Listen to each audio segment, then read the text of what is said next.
Happy New Year, friends of the world. New year, new hair. As you can see, I finally did the dreams of my 16-year-old self. Speaking of purple, as someone who is ace, one thing I never truly understood in high school or even now was, smut books. You see, old women had Brokeback Mountain and we had DSGL fanfics in high school. Wattpad truly saw some shit.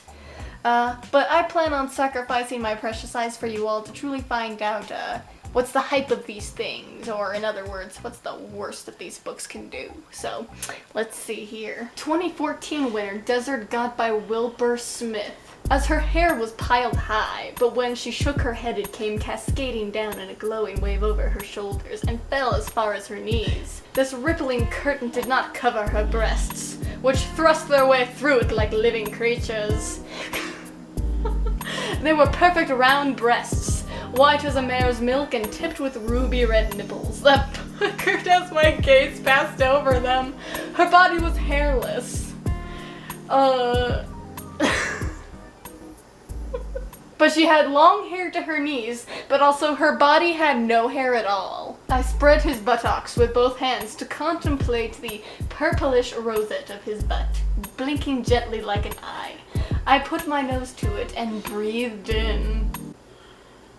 Y'all are smelling ass out here. What the? And why is the color described so clearly? Anti-horny spray. He came so hard that his dick wrenched out of her hand and it shot hit him straight in the eye and stung like nothing that he had ever had. He yelled with the pain, but the pain could have been anything, as she grabbed at his dick, which was leaping around like a shower dropped in an empty bath. She scratched his balls deeply with the nails of both hands, and he came 3 more times, like Zorro. Did this man just assault himself with his own penis? Is she like, what the fuck? Whee!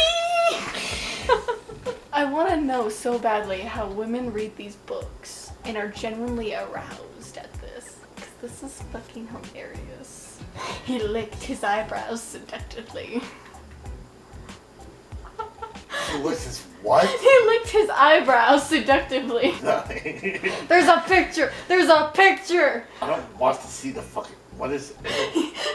A giant squid brings the Hogwarts castle to orgasm.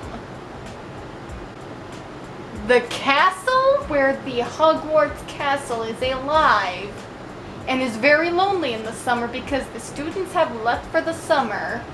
And you know who else is lonely? The giant squid that occupies the black lake surrounding the castle. And this writer gives the squid a backstory other than being, you know, a goddamn squid. The castle watched, this is when it gets creepy. The castle watched the giant squid approach and felt apprehension well up in its kitchen. "What are you doing?" the castle asked. "Just trust me," the giant squid replied, caressing Hogwarts' outer walls. "I'm not ready," Hogwarts exclaimed, trying to push the squid away with its walls. "Oh, Hogwarts, I'm lonely, so lonely. So are you. But we don't have to be." I just want to huggy-wuggy you, baby. Besides, and pop you... all your walls. Besides, I'll go slow, I promise. The squid began to caress a window, teasing it open. The castle sighed, the fight leaving him. He relaxed, allowing the tentacles inside the window, where it brushed the inner walls before settling on the stone floor. He fastened the suction cups to the floor, lifting the tentacle away so that it could pull up on the floor without losing its grip. Another sigh swept through the halls of Hogwarts. Oh, Merlin, that feels good. His rapture turned to fright as he felt the tentacle work its way into the second window of the second floor. "Do it again," the Hogwarts castle said. The squid compiled, and as he did so, thrust the second tentacle in. Hogwarts shuddered.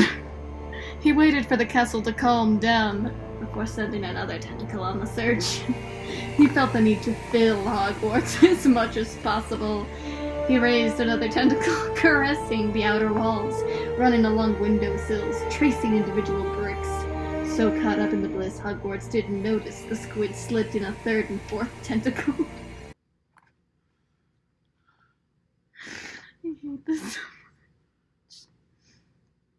I want more inside. Are you sure they're quite large? Apprehension rolled through the kitchen halls again. As he was deciding, the squid forced another in. It was a simple question, yes or no. Now I have to punish you. And with that, the squid struck Hogwarts square on the outer wall with a paddle-like tentacle. He yelped and tried to squirm away, but his foundation held firm, and the squid struck him again. He spanked at the naughty wizarding school until he sobbed for the giant squid to stop, and still he spanked. The squid finally stopped, but Hogwarts didn't have time to reprieve before he forced another, extra too long spanking tentacles into two separate windows, the pain only adding to the pleasure. They were in the halls now, massaging the long stone tunnels. This was amazing. The giant squid thought he should have done this ages ago. Every tentacle was in a different window. Each moved with a different pace, driving the castle crazy. He felt that familiar feeling and doubled his efforts. Ink exploded all over the Hogwarts, finding its way onto the window, completely unfocused. He must be close, and then it happened. Of course, nothing on this earth could prepare you more than the description of a sentient castle having an orgasm, though. As water shot out of the faucets, toilets overflowed, bread set in the ovens to keep warm by thoughtful house elves exploded. Hogwarts castle shook violently to its foundations, rousing the staff from bed and sending house elves and Mrs. Norris scrambling for cover. There were staff and elves inside the castle while this was happening. Someone fucking wrote this. Someone out there has to live with either the shame or the pride that they wrote a story of a castle being fucked by a squid. You know what? I think there's a lot of things that could be so much worse than that. I think I'm gonna end it on that note. After there's only so much I can look into more that my FBI agent's probably freaking out over my search history right now. I don't think it get any worse than a squid fucking a castle. So, that being said, thank you so much for watching. I'm so sorry. I love you all, and I will see you in the next video where hopefully I'm making fun of Zach Bagans instead. So, there's that. Peace out. If you want more, let me know. This was... I still don't see the appeal. Oh my god.